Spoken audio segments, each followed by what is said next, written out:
નમસ્કાર વિદ્યાર્થી મિત્રો, આજે આપણે સામાજિક વિજ્ઞાનના જે અતિ મહત્વના પ્રશ્નો છે એની વાત કરવાના છીએ. આટલા પ્રશ્નો કરી લેવાથી તમે સારા ગુણ મેળવી શકશો. જે વિદ્યાર્થી નબળા છે એ પાસ પણ થઈ શકશે. તો આટલા પ્રશ્નો સારી રીતે કરી લેવા. એ ઉપરાંત મેં ગણિતનું પેપર સોલ્યુશન પણ મૂકેલું છે, તો જે વિદ્યાર્થીઓ ન જોયું હોય તો જોઈ લેજો. આ વિડીયોને લાઇક અને શેર કરજો. જે વિદ્યાર્થી મિત્રોએ ચેનલને સબસ્ક્રાઇબ નથી કરી તે સબસ્ક્રાઇબ કરી લેજો. તમારા અન્ય મિત્રોને પણ કરાવજો, જેથી આવા જ વિડીયો તમને મળતા રહે. તો આપણે સ્ટાર્ટ કરીએ. પાઠ વાઇઝ આપણે જોતા જઈશું. પહેલા પાઠમાંથી સંસ્કૃતિનો અર્થ આપી વિગતે સમજાવો. પ્રાકૃતિક વારસો સમજાવી ભારતના પ્રાકૃતિક વારસામાં સમાવેશ થતી બાબતો જણાવો. ભારતની પ્રાચીનતમ પ્રજાનો પરિચય આપો. કોઈ પણ એક પ્રજા વિશે પૂછાય. ભારતના પ્રાકૃતિક વારસા અને સાંસ્કૃતિક વારસા વચ્ચેનો તફાવત જણાવો. બંનેનો તફાવત. ભારતીય વારસાના જતન અને સંરક્ષણ અંગે આપણી બંધારણીય ફરજો જણાવો. આપણે નદીઓને લોકમાતાનું બિરુદ આપ્યું છે, સમજાવો. આમાંથી તમને ઓબ્જેક્ટિવ પણ ઘણીવાર મળી રહેશે. તો આ પ્રશ્નો મહત્વના છે, એ તમે કરી લેજો. બીજા પાઠની અંદર ભારતની માટીકામ કલા સમજાવો. પ્રાચીન ભારતીય કાષ્ઠ કલા ટૂંક નોંધ લખો. ગુજરાતના ગરબા અને ગરબી વિશેની સમજ આપો. બેવડ ઇક્ત એટલે શું? અને નાટ્ય કલા સમાજ જીવનને પ્રતિબિંબિત કરે છે, સમજાવો.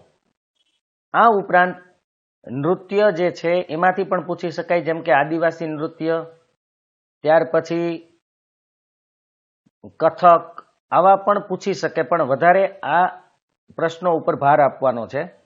ત્રીજો પાઠ જોઈએ. મોહેન્જો-દડો નગર રચનામાં રસ્તાઓ અને ગટર યોજના વિશે માહિતી આપો. આ અતિ મહત્વનો પ્રશ્ન છે. ત્યાર પછી ગુજરાતની ગુફાઓ વિશે ચર્ચા કરો.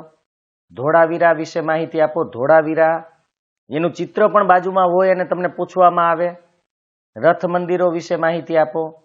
મોઢેરાનું સૂર્ય મંદિર પણ મહત્વનું છે. મોઢેરાનું અને કોણાંક બંનેમાંથી એક પૂછાય. મોહેન્જો દડોના લોકો સ્વચ્છતા અને આરોગ્યના ઊંચા ખ્યાલો ધરાવતા હતા, સમજાવો.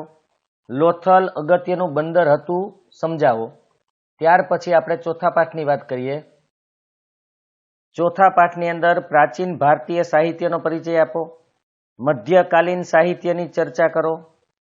નાલંદા અને વલ્લભી વિદ્યાપીઠની માહિતી આપો. બેમાંથી એક. ભારતમાં વેદો કેટલા છે અને કયા કયા તે સમજાવો. મહાકાવ્યો તરીકે રામાયણ અને મહાભારતની ચર્ચા કરો. આ વખતે પૂછાવાની શક્યતા વધારે છે રામાયણ માટે. ગુજરાતી ગદ્ય અને પદ્ય સાહિત્ય વિશે નોંધ લખો. અમીર ખુસરોનો પરિચય આપો. એ ઉપરાંત પાંચમા પાઠમાંથી જે આપણે 4 માર્કનો પ્રશ્ન પૂછાય છે, એટલે તમારા માટે ખૂબ જ અગત્યનો છે. એમાં પહેલો, પ્રાચીન ભારતનું ધાતુ વિદ્યામાં પ્રદાન જણાવો. પ્રાચીન ભારતે ગણિત શાસ્ત્રમાં સાધેલી પ્રગતિ જણાવો, અથવા ગણિતથી જ આખી દુનિયાનો વ્યવહાર ચાલે છે, વિધાન સમજાવો. ભારતના વાસ્તુશાસ્ત્ર વિશે માહિતી આપો, અથવા વાસ્તુશાસ્ત્ર કેટલા ભાગમાં વહેંચાયેલું છે, એના ઋષિ મુનિઓ કયા કયા વાસ્તુશાસ્ત્રને મહત્વ આપ્યું હતું, એ બધું પૂછાય. તો આખી ટૂંકનોંધ કરી લેશો એટલે બધું આવી જશે. ગણિત શાસ્ત્ર ક્ષેત્રે આર્યભટ્ટે કરેલી શોધો વિશે નોંધ લખો. પ્રાચીન ભારતે મેળવેલી રસાયણ વિદ્યાની સિદ્ધિઓની માહિતી આપો.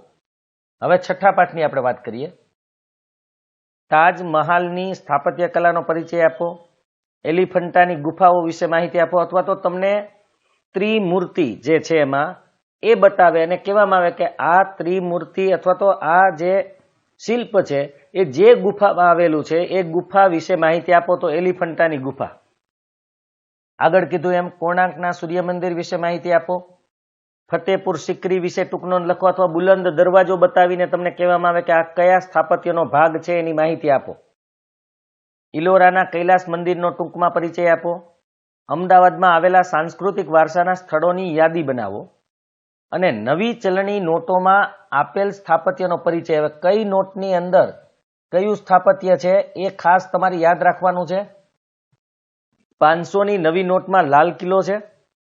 200ની નોટ જો તમને કહીએ તો સાંચીનો સ્તૂપ, 100ની નોટ જો કહેવામાં આવે તો રાણી કી વાવ, 50ની નોટમાં કયું સ્થાપત્ય છે એની માહિતી આપો તો રથ મંદિર છે હમ્પીના, 20ની નોટમાં કહેવામાં આવે તો ઇલોરાની ગુફા, અને 10ની નોટ જે નવી છે એમાં કોણાર્કનું સૂર્ય મંદિર જે આપણે આગળ આપી દીધું છે. પણ આ એક તમારે તૈયારી કરવાની કઈ નોટમાં કયું સ્થાપત્ય છે. હવે 7મા પાઠની આપણે વાત કરીએ. પ્રાકૃતિક વારસાના જતન માટે કરવામાં આવેલા પ્રયાસો જણાવો. ભારતની વિવિધતામાં એકતા વિશે નોંધ લખો. ખાસ કરીને એનું એક ચિત્ર પણ હોય છે, એ પણ બતાવી શકે છે. ખાસ યાદ રાખજો, વિવિધતામાં એકતા. આપણે આપણા વારસાનું જતન અને રક્ષણ શા માટે કરવું જોઈએ. પર્યટન ઉદ્યોગથી થતા લાભો જણાવો. આપણા વારસાના જતન માટે આપણી ભૂમિકાનું વર્ણન કરો. આવા પ્રશ્નો પૂછાઈ શકે છે. ઐતિહાસિક સ્મારકોનું સમારકામ કરતી વખતે ધ્યાનમાં રાખવા જેવી બાબતો જણાવો. આપણા વારસાને લોકો કઈ કઈ રીતે બગાડે છે તો એ પણ અતિ મહત્વનો પ્રશ્ન છે.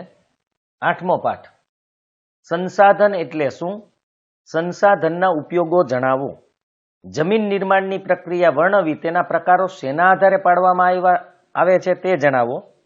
જમીનના પ્રકારો વિગતવાર સમજાવો. કોઈ એક પ્રકાર તમને પૂછી શકે આમાંથી. કાળી જમીન, રાતી જમીન, આ રીતે કોઈ એક પૂછી શકે. જમીન ધોવાણ અટકાવવાના ઉપાયો જણાવો. ભૂમિ સંરક્ષણ એટલે શું? ભૂમિ સંરક્ષણના ઉપાયો જણાવો. 9મો પાઠ, વન સંરક્ષણના ઉપાયો જણાવો. વન્યજીવોના વિનાશના કારણો જણાવો. વન્યજીવોના સંરક્ષણ માટેના ઉપાયો જણાવો. જંગલ વિનાશની અસરો જણાવો. આ મહત્વનો છે. હવે અભયારણ્ય, રાષ્ટ્રીય ઉદ્યાન અને જૈવ આરક્ષિત ક્ષેત્ર કોઈ પણ એક પૂછે અથવા આ 3માંથી કોઈ પણ બેનો તફાવત પૂછશે. ત્યાર પછી લુપ્ત થતા વન્ય જીવન અંગે ગંભીરતાથી વિચારવાનો સમય પાકી ગયો છે, સમજાવો. ત્યાર પછી 10મો, જે આપણા માટે 4 માર્કનો પ્રશ્ન પૂછાય છે આ પાઠમાંથી, તો કૃષિના પ્રકારો વિશે નોંધ લખો. કોઈ પણ 1, 2, 3, 4 કોઈ પણ પ્રકાર પૂછે એમાંથી, અથવા તો જનરલ જ કૃષિના પ્રકારો વિશે નોંધ લખો તો 4 પ્રકાર તમારે સમજાવવા પડે. ભારતમાં કૃષિ ક્ષેત્રે આવેલા ટેકનિકલ સુધારા જણાવો, અથવા ભારતમાં કૃષિ ક્ષેત્રે થયેલા સંસ્થાગત સુધારા જણાવો. બેમાંથી એક મોટે ભાગે હોય જ છે. ત્યાર પછી ભારતની ખેતી પર વૈશ્વિકીકરણની અસરો, અથવા ભારતની ખેતી અને વિશ્વ એની સરખામણી રૂપે અહીંયા આપેલું હોય તો પણ આ જ આવશે. ત્યાર પછી ડાંગરનો પાક, ચાનો પાક અને ઘઉંનો પાક. ક્યારેક કોફીનું ચિત્ર બતાવી, આમાં પણ તમને ચિત્ર બતાવી શકે. ડાંગરના ખેતરનું ચિત્ર પેલું હોય છે, અથવા તો ચાનું પ્યાલો હોય, ચા ચૂંટતી હોય સ્ત્રીઓ, એવું પણ હોય. ક્યારેક કોફીનું બતાવીને પણ કહી શકે છે. ત્યાર પછી ભારતના અર્થતંત્રમાં કૃષિનું યોગદાન વર્ણવો. ભારતમાં કૃષિ માટે કઈ કઈ અનુકૂળતાઓ છે. કયા કારણોસર ભારતમાં કૃષિ ક્ષેત્રે પૂરતો વિકાસ સાધી શકાયો નથી, અને તફાવત લખો. ખરીફ પાક અને રવિ પાક અને જાયદ પાક, એટલે કે 3માંથી કોઈ પણ બેનો તફાવત પૂછાય. હવે 11મા પાઠની આપણે વાત કરીએ. સિંચાઈ ક્ષેત્રના વિતરણ વિશે નોંધ લખો. બહુહેતુક યોજનાનું મહત્વ જણાવો. દક્ષિણ ભારતમાં તળાવો દ્વારા શા માટે ખેતી થાય છે. ભારતમાં જળ સંકટ સર્જાવાના સંજોગો જણાવો. આ મહત્વનો છે. જળ સંસાધનોની જાળવણી માટેના ઉપાયો જણાવો. વૃષ્ટિ જળ સંચયન વિશે માહિતી આપો, અને જળ પ્લાવિત ક્ષેત્ર વિશે નોંધ લખો. ત્યાર પછી 12મો જે પાઠ છે કે વિદ્યુત શક્તિના પ્રકારો કયા કયા છે. એટલે જળ વિદ્યુત, અણુથી ઉત્પન્ન થતી વિદ્યુત હોય, પવન ઉર્જા દ્વારા ઉત્પન્ન થતી વિદ્યુત હોય. એ બધા પ્રકારો વિશે તમારે કહેવાનું છે. ઉષ્મા દ્વારા ઉત્પન્ન થતી જે વિદ્યુત છે, થર્મલ પાવર સ્ટેશન, તો દરેક વિશે ટૂંકમાં માહિતી આપો. ખનિજોના વર્ગીકરણ વિશે લખો. ખનિજોનું વર્ગીકરણ જે આપણે આપેલું છે, ટૂંક નોંધ લખો. બાયોગેસ તથા સૌર ઉર્જા, બેમાંથી એક. આધુનિક યુગને ખનિજ યુગ શા માટે કહેવાય છે. મેંગેનીઝ વિશે જણાવો. આજે બિનપરંપરાગત ઉર્જા શક્તિનો ઉપયોગ શા માટે વધ્યો છે, કારણ આપો. માનવી અને ખનિજ સંસાધનોનો જૂનો અને ગાઢ સંબંધ. ત્યાર પછી ખનિજ એટલે શું સમજાવો. અધાતુમય ખનિજો કયા કયા છે અને અબરખનો ઉપયોગ વિદ્યુતના સાધનોમાં શા માટે કરવામાં આવે છે તે. ત્યાર પછી 13મો પાઠ, ઉદ્યોગોનું વર્ગીકરણ વર્ણવો. પર્યાવરણીય અતિક્રમણને રોકવાના ઉપાયો જણાવો. આ મહત્વનો છે. ઉદ્યોગોના મહત્વ ઉપર ટૂંક નોંધ લખો. સુતરાઉ કાપડ ઉદ્યોગ સામેના પડકારો, કાગળ ઉદ્યોગની માહિતી, શણ ઉદ્યોગ કઈ કઈ સમસ્યાનો સામનો કરી રહ્યો છે, બેંગલુરુ શેના માટે પ્રખ્યાત છે વિગતવાર સમજાવો, અથવા ઇલેક્ટ્રોનિક ઉદ્યોગ વિશે માહિતી આપો. કારણ કે બેંગલુરુની અંદર ઇલેક્ટ્રોનિક ઉદ્યોગ છે. આ નકશામાં પણ તમને પૂછી શકે છે. હવે 15મા પાઠની વાત કરીએ. વિકાસશીલ અર્થતંત્રના કોઈ પણ 5 લક્ષણો ચર્ચો. આ મહત્વનો પ્રશ્ન છે. ઉત્પાદનના સાધનો ક્યાં છે તે જણાવી દરેક સાધનની સમજૂતી આપો. આ પણ. આર્થિક વૃદ્ધિ અને આર્થિક વિકાસ વચ્ચેનો તફાવત. જરૂરિયાત અમર્યાદિત હોય છે, સમજાવો. પછી બીજો એક તફાવત પણ આમાં છે, આર્થિક પ્રવૃત્તિ અને બિન આર્થિક પ્રવૃત્તિ. ત્યાર પછી બજાર પદ્ધતિની મર્યાદાઓની ચર્ચા કરો. સમાજવાદી પદ્ધતિની ખામીઓ અને લક્ષણો જણાવો. 16મો, ઉદારીકરણનો અર્થ આપી તેના લાભો જણાવો. ખાનગીકરણના લાભો અને ગેરલાભો જણાવો. વિશ્વ વ્યાપાર સંગઠનના ધ્યેયો મહત્વનો પ્રશ્ન છે. પર્યાવરણની સુરક્ષા માટેના પગલાં જણાવો. વૈશ્વિકીકરણના લાભો જણાવો. ટકાઉ વિકાસની વ્યૂહરચના સમજાવો. આ પણ મહત્વનો છે. હવે 17મો પાઠ. આ પણ 4 માર્કમાં પ્રશ્ન આનો પૂછાય છે, એટલે મહત્વનો છે. ગરીબી ઉદ્ભવવાના કારણો, ગરીબી નિવારણના વિવિધ ઉપાયો વર્ણવો. બેરોજગારીના કારણો જણાવો. બેરોજગારીનો અર્થ જણાવી તેના પ્રકારો વિગતે ચર્ચો. 4 પ્રકાર વિશે તમારે માહિતી આપવાની હોય. ગરીબી રેખા એટલે શું? ગરીબી રેખા નીચે જીવતા લોકોના લક્ષણો જણાવો. એગ્રો બિઝનેસ પોલિસી તથા ઇનામ યોજના જે છે એના વિશે જણાવો. બેરોજગારીના કારણો અને અસરો જણાવો. સમજાવો ધનિક ભારતમાં ગરીબો વસે છે. અન્ન સુરક્ષા કાર્યક્રમ તરીકે માં અન્નપૂર્ણા યોજનાની જોગવાઈ જણાવો. બેરોજગારી ઘટાડવાના ગમે તે 4 ઉપાયોની સવિસ્તર ચર્ચા કરો. 18મો પાઠ છે, ભાવ વૃદ્ધિના કારણોની ચર્ચા કરો. ભાવ નિયંત્રણ શા માટે જરૂરી બન્યું છે? ભાવ વૃદ્ધિને નિયંત્રણમાં લેવાના ઉપાયો વર્ણવો. ગ્રાહકનું શોષણ કઈ કઈ રીતે થાય છે? ગ્રાહકનું શોષણ થવાના કારણો જણાવો. ગ્રાહક સુરક્ષા અધિનિયમ અંતર્ગત ગ્રાહકના અધિકારો સવિસ્તાર સમજાવો. પર્યાવરણની સુરક્ષા માટેના પગલાં જણાવો. ગ્રાહકોની ફરજો. ગ્રાહક સુરક્ષામાં ગ્રાહક મંડળોની ભૂમિકા સ્પષ્ટ કરો. કાળું નાણું ભાવ વધારાનું એક કારણ છે, સમજાવો. હવે 19મો પાઠ છે, ભારતમાં મહિલાઓ સાથે કેવા પ્રકારે ભેદભાવ જોવા મળે છે? મહિલા સશક્તિકરણ એટલે શું? તેના અવરોધક પરિબળો. આ મહત્વનો પ્રશ્ન છે. માનવ વિકાસ સામેના પડકારો જણાવો. માનવ વિકાસને માનવ જીવનની કઈ બાબતો સાથે સંબંધ છે? આપણી આસપાસ જોવા મળતી કઈ કઈ બાબતો દેશના માનવ વિકાસ આંકને અસર કરે છે? ત્યાર પછી ભારત સરકારની મહિલા કલ્યાણકારી યોજનાને ક્રમિક રીતે જણાવો, એક પછી એક.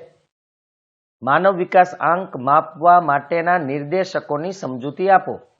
હવે આપણે 20મા પાઠની વાત કરશું. 20મા પાઠની અંદર સાંપ્રદાયિકતા દૂર કરવાના ઉપાયો જણાવો. અનુસૂચિત જાતિ અને જનજાતિના કલ્યાણ અને વિકાસ માટેની બંધારણીય જોગવાઈનો પરિચય આપો. આતંકવાદની સામાજિક અને આર્થિક અસર બેમાંથી એક પણ પૂછાઈ શકે છે. તફાવત લખો. આતંકવાદ અને બળવાખોરી કેવી વિચારધારા સમાજને વિભાજન તરફ લઈ જાય છે. અને છેલ્લો પાઠ 21મો, ભારતીય બંધારણમાં કયા બાળ અધિકારોનો સમાવેશ કરવામાં આવ્યો છે? વૃદ્ધોની સમસ્યાઓ વર્ણવો તથા તેમના રક્ષણ અને કલ્યાણ સંબંધી જોગવાઈઓ વર્ણવો. ભ્રષ્ટાચાર નાથવાના સરકારી પ્રયાસો જણાવો. માહિતી મેળવવાનો અધિકારના હેતુઓ જણાવી માહિતી મેળવવાની પ્રક્રિયા જણાવો. RTE યાદ રાખજો, તમને એનું ચિત્ર બતાવી શકે. RTE લખેલું હોય તો એ માહિતી મેળવવાનો અધિકાર છે. ટૂંક નોંધ લખો. માં અન્નપૂર્ણા યોજના. સામાજિક પરિવર્તન થવાના મુખ્ય પરિબળો જણાવો. કાયદાના સામાન્ય જ્ઞાનની જાણકારી શા માટે જરૂરી છે? આ પણ મહત્વનો છે. બાળ શ્રમિકોની માંગનું પ્રમાણ શા માટે વધુ છે? આમાં વધારે પ્રશ્ન એટલા માટે આપ્યા છે કારણ કે પાઠની લંબાઈ પણ વધી ગઈ છે. હવે નવો ભાગ એડ થયો એને કારણે. નાગરિકોના મૂળભૂત અધિકારો જણાવો, બાળ મજૂરીના કારણો જણાવો અને બાળ મજૂરીના વિવિધ સ્વરૂપો જણાવો. આ બે ભેગો થઈ શકે આમાં, કારણ અને સ્વરૂપ. દિવ્યાંગ વિદ્યાર્થીઓને સરકાર તરફથી મળતી સુવિધાઓ વર્ણવો, આ મહત્વનો છે. અને લાસ્ટ, બાળકોના મફત અને ફરજિયાત શિક્ષણના અધિકારની મુખ્ય જોગવાઈઓ સમજાવો. તો આ આટલા પ્રશ્નો છે એ તમે 2 દિવસમાં સારી રીતે વાંચી શકશો. આના ઉપર વધારે ભાર આપજો જેથી તમે સારા ગુણ લઈ આવી શકો. અને મિત્રો લાઈક અને શેર કરજો અને ચેનલને સબસ્ક્રાઈબ કરજો. નેક્સ્ટ વિડીયોમાં આપણે ફરીથી મળશું, ત્યારે સમાજના પેપરનું સોલ્યુશન હું આપીશ. અને નકશાની માહિતી હજી આપણે નકશો બાકી છે, જો નકશાની જરૂર હોય તો એ પણ હું તમને કાલે જણાવીશ કે કેટલા પૂછાઈ શકે, એમાંથી કઈ કઈ બાબત પૂછાઈ શકે અને કેવી રીતે દર્શાવવી એ આપણે કાલે બનાવશું. તો ત્યાં સુધી તમે આની તૈયારી શરૂ કરી દો.